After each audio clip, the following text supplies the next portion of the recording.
Paano kung ang isang martial arts master ngayon ay mapunta sa isang battlefield ng mga sandatang di pumuputok? Kukunin ba niya ang ulo ng general ng kalaban sa gitna ng libu-libong sundalo na parang kumuha lang ng isang bagay sa bulsa? O matataga siya sa isang segundo at magiging tinadtad na karne? Bilang isang dakilang martial arts grandmaster, hindi mo inaasahang ang kaluluwa mo ay mapupunta sa dinastyang Dazong at magiging isang mababang ranggong guzhang. Mag-isa kang lumabas ng kampo at pinatay ang 3 Dazi Eron Cavalry. Pagbalik mo sa kampo, nalaman mong ang kumuha ng iyong gantimpala, si Wang Qian, ay nag-aagaw buhay. Kumunot ang iyong noo. Sa mababang boses, nagtanong ka, anong nangyari? Agad na lumapit si Qi Jiao para mag-ulat, Wuzhang. Si Wang Qian ay tinamaan ng pana ng Dazi sa talibao. Mabuti na lang at gumulong siya sa isang kanal kaya hindi siya naabutan. Pagpasok mo sa silid, naamoy mo agad ang matapang na amoy ng dugo. Si Wang Qian ay nakadapa sa sahig at hindi gumagalaw. Isang palaso ang nakatarak sa kanyang likod. Ang kanyang asawa ay nakatayo sa tabi, walang magawang pinupunasan ang kanyang mga luha. Sumigaw ka, bakit walang tumutulong sa kanya? Umiiyak ang mukha ni Qi Jiao. Wuzhang, matagal nang tumakas ang doktor ng nayon. Sino sa aming mga walang alam ang maglalakas loob na galawin siya? Ang palasong ito ay tumama sa ilalim ng kanang balikat ni Wang Qian. Malamang ay tumagos na ito sa kanyang baga. Lumuhod si Qi Jiao sa tabi at bumulong, Wuzhang, wala na siyang pag-asa. Marami na akong nakitang ganitong sitwasyon. Kahit may doktor dito, wala ring magagawa. Hindi ka umimik. Tumingin ka sa paligid ng silid. Magpaapoy kayo para uminit ang silid. Pagkasabi niyon, binunot mo ang iyong punyal. Mahigpit mong hinawakan ang katawan ng palaso. At maingat na pinutol ito gamit ang punyal. Ang mga palaso ng Dazi ay gawa sa sungay ng isda. Kaya napakatibay nito. Hindi ka naglakas loob na gumamit ng sobrang lakas. Matagal bago mo naputol ang katawan ng palaso. Ang dulo ng palaso ay nakabaon pa rin sa kanyang baga. Kaya hindi mo ito basta-basta mahugot. Sa mga oras na ito, nagsindi na ng apoy si Guer sa loob ng silid. Paulit-ulit mong pinainit ang iyong punyal sa apoy. Ang mga tao sa paligid ay nagtatakang pinapanood ang iyong ginagawa. Nang mamula na ang punyal, pinunit mo ang damit sa likod ni Wang Qian. Walang pag-aalinlangan mong isinaksak ang punyal sa sugat. Isang amoy ng nasusunog na laman ang kumalat. Ginamit mo ang punyal para sungkitin ang dulo ng palaso. Kasabay nito, isang malakas na pag-agos na maitim na dugo ang bumulwak mula sa baga ni Wang Qian. Kahit walang malay, sumigaw si Wang Qian ng napakalakas. Sa sandaling ito, nagdala si Baijing ng isang palanggana na may pinakuloang puting tela. Pagkatapos pigaan, hindi inalintana ni Baijing ang init. Kinuha niya ang tela gamit ang 2 kamay at piniga ng husto. Lihim kang tumango. Hindi simpleng babae ito. Namumula na sa init ang mga kamay ni Baijing. Ngunit tila hindi niya nararamdaman ang sakit. Ang kanyang mga mata ay diretsong nakatingin sa iyo. Kinuha mo ang tela. Ibinuka ito at mahigpit na ibinalot sa sugat ni Wang Qian. Agad mong inutusan si Qi Jiao na kumuha ng gamot sa bahay ng doktor ng nayon para maiwasan ang impeksyon sa sugat. Nang maayos na ang lahat, saka ka lang nakahinga ng maluwag. Maalalahaning nag-abot si Baijing ng isang malinis na puting tela. Gusto sana niyang punasan ang iyong pawis at kamay. Ngunit dahil maraming tao sa silid, sa huli ay hindi niya itinuloy. Makalipas ang kalahating oras, medyo bumuti ang kalagayan ni Wang Qian. Sa wakas ay nakapagsalita na siya. Wuzhang, iniligtas ninyo ang buhay ko. Pero hindi ko nagawa ng maayos ang aking tungkulin. Ang mahalaga ay mabuhay ka. Dahan-dahan kang humigop ng lugaw na dinala ni Baijing. Ngunit nagpumilit si Wang Qian na magsalita. Hirap niyang itinuro ang isang balutan sa tabi. Binuksan ito ng kanyang asawa. Wuzhang. Lahat ng tao sa Talibao ay pinatay ng mga Dazi. Kaya napilitan akong pumunta sa Shaku Village. Huminga siya ng malalim. Nagkataong nakita ko si Ginoong Jia Zheng Songqi. Nalaman niyang nakapatay kayo ng 2 Dazi. At tuwang-tuwa siya. Sinabi niyang personal siyang hihiling ng promosyon para sa inyo. Sinabi ni Song Jia Zheng na patay na ang Shaizhang ng Shaku Village. Kaya ipinakuha niya sa akin ang plaka ng Shaizhang. Sinabi niya na kayo na ngayon ang Shaizhang ng Shaku Village. At Lingdaozi Village. Nanginginig niyang kamay. Kinuha niya mula sa balutan ang isang placard na gawa sa kawayan. Kinuha mo ang plaka.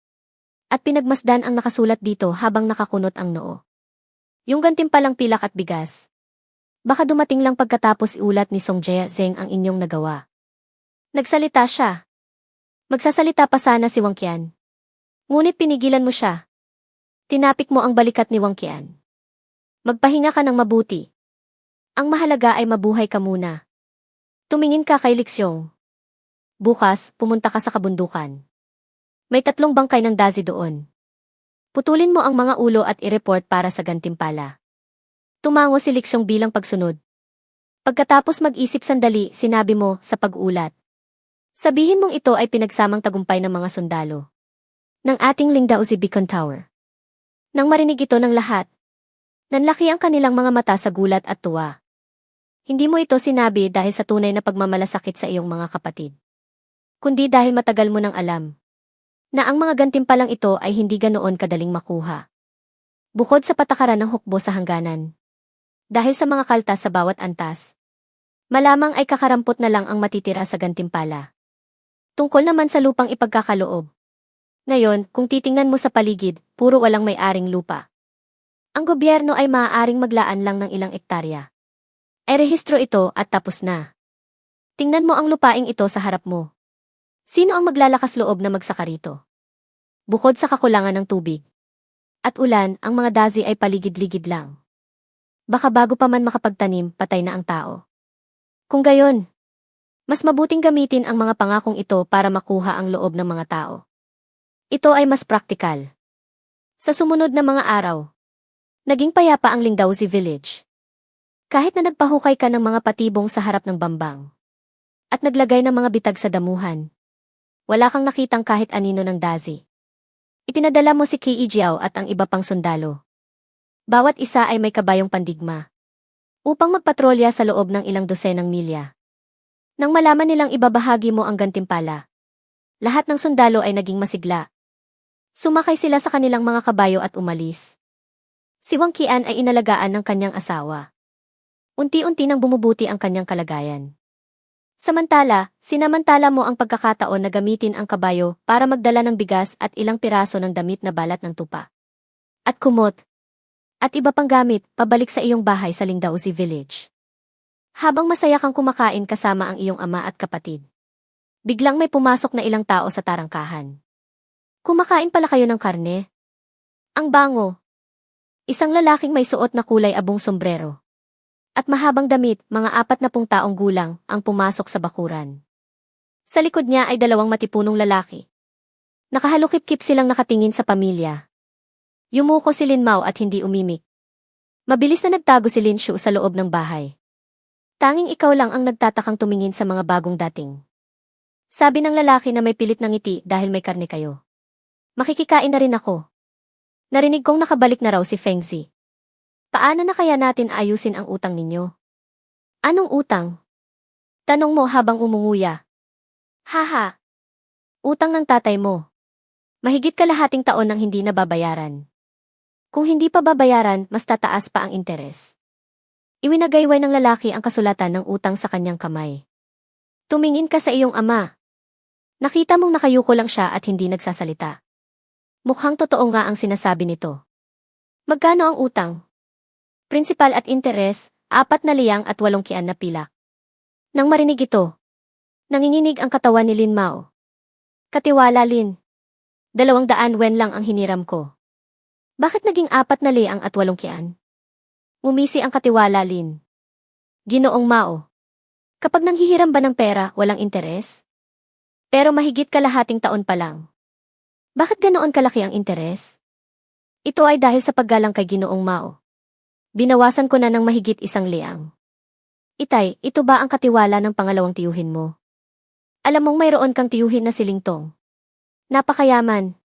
Maraming ari-arian. Ngunit mula nang mapilayan si Lin Mao, bihira na silang mag-usap. Nang maglaon, kahit magkita sila sa nayon, nagkukunwari silang hindi magkakilala. Ah, kailan hiniram ang pera? Bakit hindi ko narinig? Tanong mo.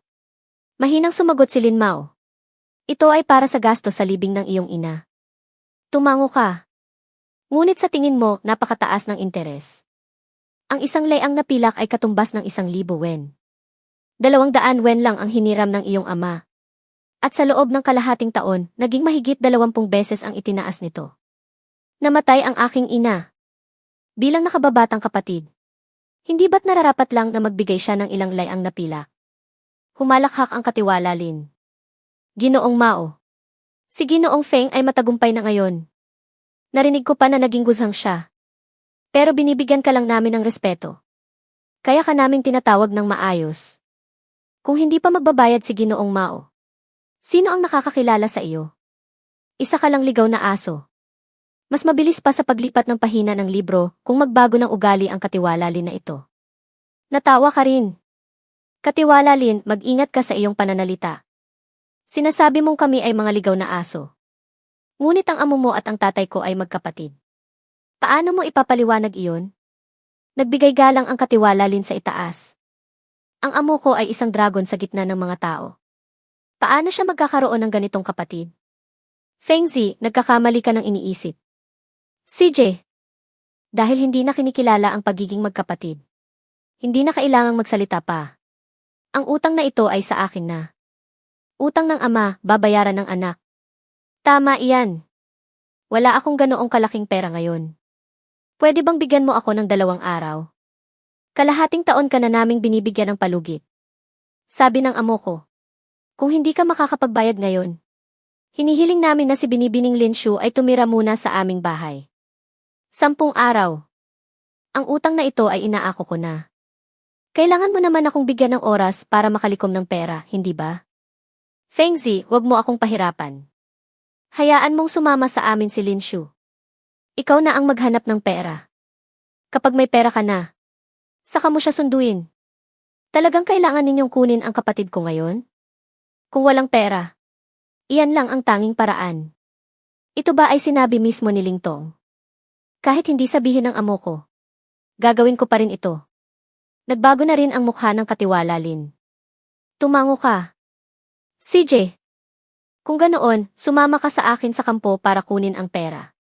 Natigilan ang katiwala Lin. Nag-isip siya sandali. At sumang-ayon. Sa kanyang isip, si Lin Mao ay isang pilay. Hindi siya makakatakas. Ikaw naman, sa Beacon Tower. Isa ka lang dating tanga na laging inaapi. Kahit naging guzhang ka, malamang ay isang katatawanan lang iyon. Kung pagdating sa kampo ay wala ka pa ring pera, malilintikan kayong mag-anak sa akin. Umubo si Lin Mao at nagbilin. Feng Zi, huwag kang gagawa ng gulo. Kung may pera, bayaran mo na sila. Paano kung walang pera? Tanong mo pabalik. Hindi na umimik si Lin Mao. Sa anumang paraan. Si Lin Mao ay ang iyong ama sa pangalan. Ang masasakit na salita ay itinago mo na lang sa iyong puso. Ngumisi ka. Tumalikod at hinila ang kabayo palabas ng bakuran. Sumunod sa likuran ang katiwala Lin kasama ang 2 alalay. Ayaw mong makipag-away sa bahay. Hindi magandang tingnan sa mga kapitbahay. Natatakot ka rin sa katigasan ng ulo ng iyong ama. Na baka mag-away pa kayong mag-ama. Sa esensya, pareho kayong matigas ang ulo. 7 hanggang 8 milya ang layo. Mabilis. Na nakarating sila sa harap ng tulay ng Beacon Tower. Dumampot ka ng isang bato. At ibinato ito ng malakas. Tumama ito sa tarangkahan at gumawa ng malakas na tunog. Naghintay ka sandali. At muli kang dumampot ng bato at ibinato ito. Ito ang lihim na senyas na napagkasunduan ninyo ng mga tao sa kampo. Pagkatapos ay tumayo ka lang doon. Tahimik na naghihintay na may magbukas ng pinto. Kumunot ang noo ng katiwala Lin habang nakatingin sa tahimik na kampo. Feng Zi, wag mo akong lokohin. Si Wu Zhangqi at ang amo ko ay parang magkapatid na. Alam mo ba iyon? At si Lixiong ay pinsan ko pa. Hindi ka nagsalita. Hindi mo pinansin ang kanyang mga banta. Nagsalita ang isang alalay sa likod ng katiwala Lin. Si Wu Zhangqi ang aking guro. Tinuturuan niya ako ng kanyang sikretong sipa. Naiinggit na sinabi ng isa pang alalay. Ang nakamamatay na sipa ni Wu Zhangqi. Sino ang hindi nakakaalam? Narinig ko na kahit ang mga dazi ay takot sa kanya. Hindi mo alam kung paano sasagutin. Nang sa wakas ay may gumalaw sa loob ng kampo. Lumabas si Baijing at ang asawa ni Wang Qian. Nagtulungan silang ibaba ang tulay. At binuksan ang tarangkahan para papasukin kayo. Inihagis mo ang tali ng kabayo kay Baijing. Tumalikod ka at pumasok sa silid. Itinuro mo ang bunto ng mga balat ng tupa sa sulok. Mga damit at kumot. Sinabi mo sa Katiwala Lin, ang mga bagay na ito, magkano ang katumbas sa pila. Lumapit ang Katiwala Lin at hinalungkat ito. Aba! Ang mga basurang ito ay walang halaga. Alam ng lahat na sa ganitong napakalamig na lugar, ang mga damit na balat ng tupa at kumot, kahit hindi mamahalin, ay hindi madaling makamit ng mga ordinaryong tao. Ang kabayo sa labas, malaki siguro ang halaga niyan, di ba? Sinabi ulit ng Katiwala Lin, huwag mo akong lokohin. Iyan ay kabayong pandigma. Kung kukunin ko iyan ngayon, bukas ay pupugutan na ako ng ulo. Napabuntong hininga ka. Ito lang ang mayroon ako. Wala akong ni isang kusing na pilak. Ikaw na ang bahala. Nanlaki ang mga mata ng Katiwala Lin. Fengzi, huwag mo akong sisihin kung magsalita ako ng masama. Kung walang pera, mawawala ang kapatid mo. Malamig mo siyang tinitigan sa kanyang mukhang nakakainis. Ano? Maglalakas loob ka bang saktan ako? Nakita rin ng Katiwala Lin ang iyong galit. Narinig ito ng dalawang alalay sa pintuan. At agad na pumasok sa silid. Masama silang nakatingin sa iyo. Halos hindi mo na mapigilan ang galit sa iyong puso. Nang akma ka ng kikilos, biglang may narinig na yabag ng mga kabayo sa malayo. Mabilis habang natutulala ang lahat. Pumasok si Liksyong sakay ng isang kabayong pandigma. Narinig ng Katiwala Lin sa loob ng silid ang boses ni Liksyong. Tuwang-tuwa siya. Alam niyang si Li Xiong ay may magandang posisyon dito. Pangalawa lamang kay Kui Ijiao. Itinuro kanya. Bata, dumating na ang kapatid ko. Tingnan natin kung paano ka pa magyayabang. Pinagpag ni Liksyong ang alikabok sa kanyang damit at pumasok sa silid. Shaizhang, umuwi na muna ako dahil madilim na. Pagpasok niya, nakita niya ang maraming tao. At natigilan siya. Agad na lumingon ang Katiwala Lin at sumalubong.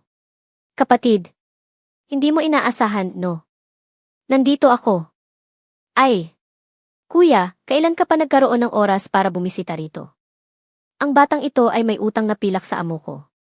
Nandito ako para maningil. Pero ayaw niyang magbayad.